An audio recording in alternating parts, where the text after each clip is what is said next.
Cité Amiral Bouvet à Saint-Benoît, un chantier à l'arrêt depuis 2 semaines.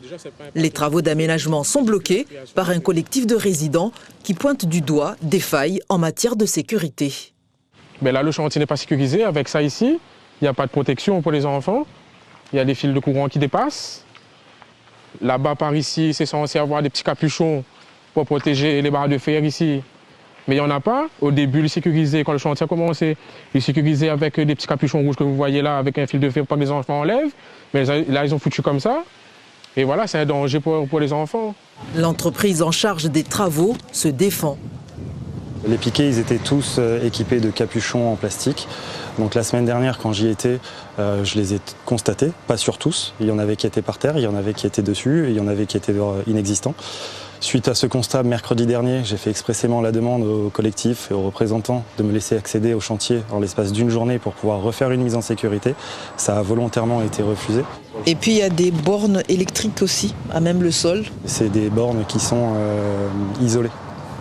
Normalement, il n'y a plus de courant dedans. Autre point qui pose problème, la hauteur des bordures de ces places de parking.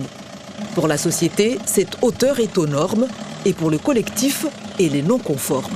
Je me retrouve avec une voiture qui est carrément endommagée parce qu'en fait j'ai tout le moteur à rechanger.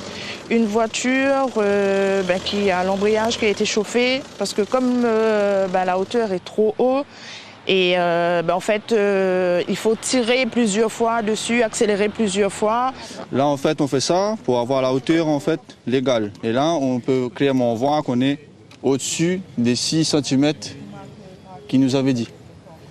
Mais au final, là, on se retrouve avec au moins 7 cm de haut. Donc en gros, ça veut dire que le chantier, lui, il n'est pas aux normes.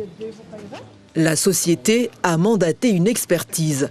Et le collectif demande un dédommagement. Il conviendra à un moment donné à ce que les personnes se retournent non pas vers la SIDR, mais potentiellement vers d'autres interlocuteurs. Pourquoi pas les entreprises, pourquoi pas d'autres interlocuteurs que la SIDR. Démarrés il y a 4 mois pour une année, ces travaux de renouvellement urbain sont financés à hauteur de 900 000 €, 50% de fonds publics et 50% par le bailleur social.